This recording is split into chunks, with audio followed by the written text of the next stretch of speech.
This is a follow-up video to the first one I made regarding the Rainier wedge 180 grain bullet. I've had questions on people asking for load data, and rather than just giving you the powder charge I use, the type of powder, cartridge overall length, and primer, I want to explain a few things, maybe why that charge isn't working for you. It works good in my gun, doesn't work in your gun. Why is that?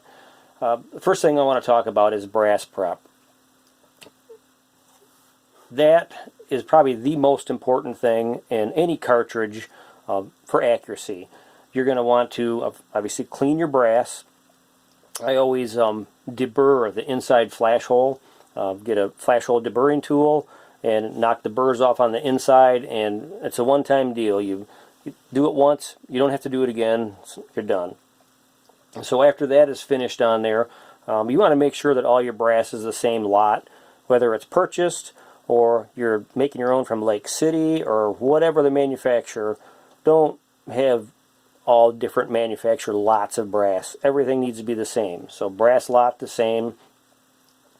I talked about neck thickness in the first video. You might want to go back and watch that, because neck thickness is very important for fitting in your chamber once you seat the bullet. A lot of people say, well, I can't chamber it after I put the round in. It's probably neck wall thickness, because these things grow when you make your own. They get pretty thick. They got to be turned down.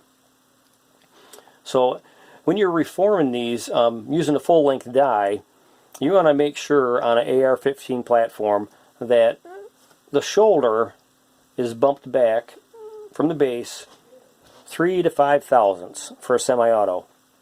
If you're shooting a bolt action or single shot, you can go 2 to 3 thousandths, and that's fine. But you want to make sure that you get that measurement, and there's gauges and tools out there to measure that, so that you can make sure that everything is the same, that all your reloading lots are as close as you can make them. So once you have that taken care of and you've resized them, you run it through the die. I like to turn my brass 180 degrees on the full-length die and run it through again. I just feel that it helps straighten the neck, more concentric, keeps things in line.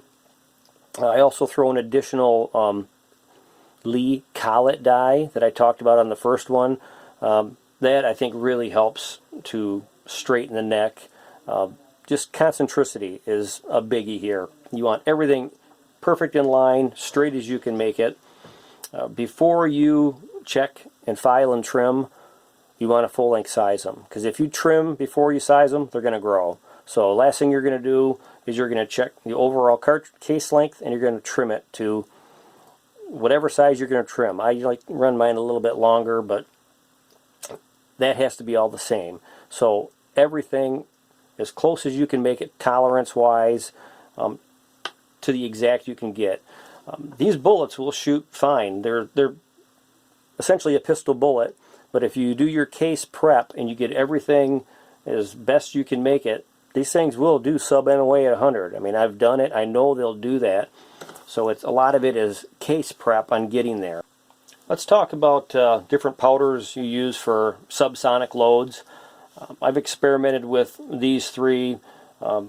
Most people use a lot more powder than that, but I've found with these three I settled on the one that shot best for me. I really thought CFE Black was going to be my ticket, that thing was going to just be my subsonic load. I found out that it's very finicky unless it's compressed a lot. If you have a small charge in here, and it's really not called flashover, but it's powder position. Whether when you put it in your rifle and it's pushed forward and the powder's down exposing the flash of the primer, or back covering it up, powder position. Really sensitive to that because it's such a small charge. 296 is pretty much the same way. I couldn't get the consistency I wanted. I would get crazy flyers here and there. I'd shoot a nice tight group one day.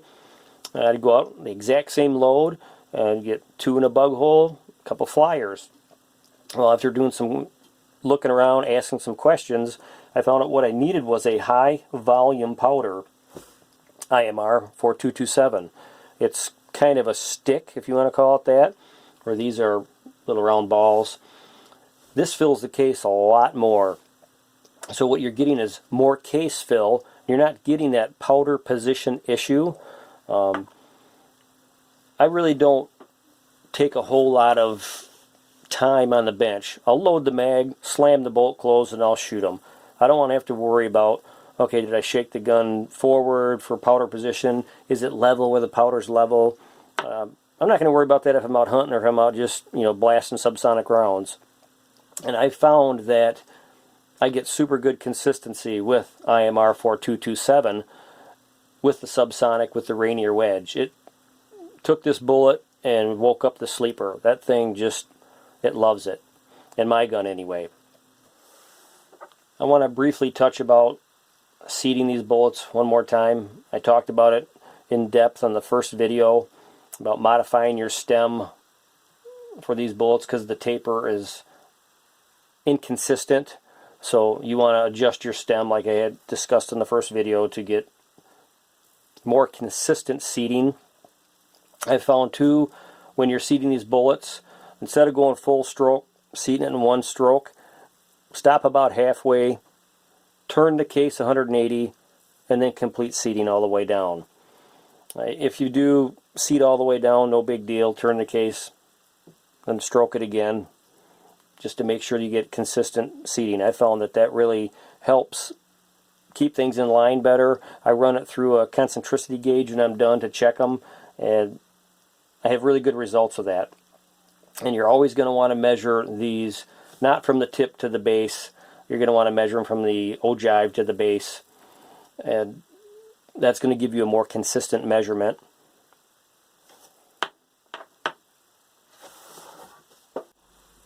Okay, this is the part of the video most of you have just been waiting for, putting up with me. But I'll give you my subsonic load that I shoot out of this pretty much basic AR platform. No frills, no nothing. It's got a Landtech bolt in it. CBC upper, their manufactured barrel, non-adjustable gas block. It's pistol gassed. I did a little trigger work to it. Everything is shot with the ATN digital scope. So it's not a bench rest scope. It's a hunting scope. But I've shown you on videos, I've got other ones out there too, where I can shoot great groups with these Rainier wedges at the 300 blackout.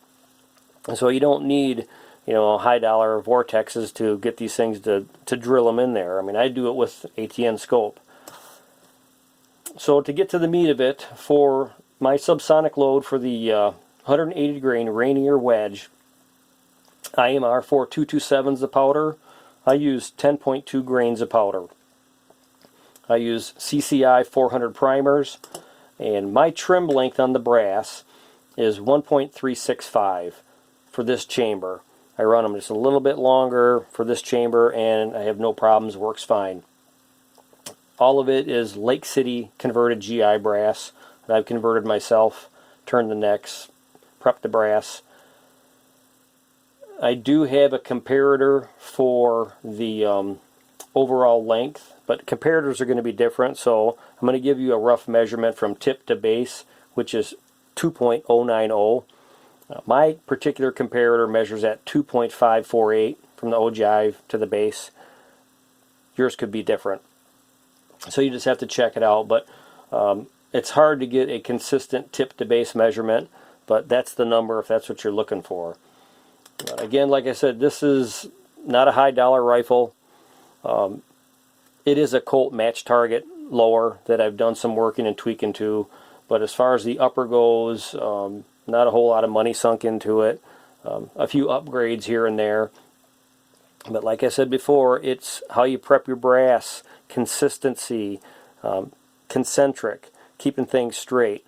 The brass is the weakest part of the link of that cartridge. You need to do your part to make it the best you can, and upon firing, to keep that bullet straight in line with the bore before it engages rifling and, you know, shoots out that barrel and hits your mark, and make things very, very repeatable.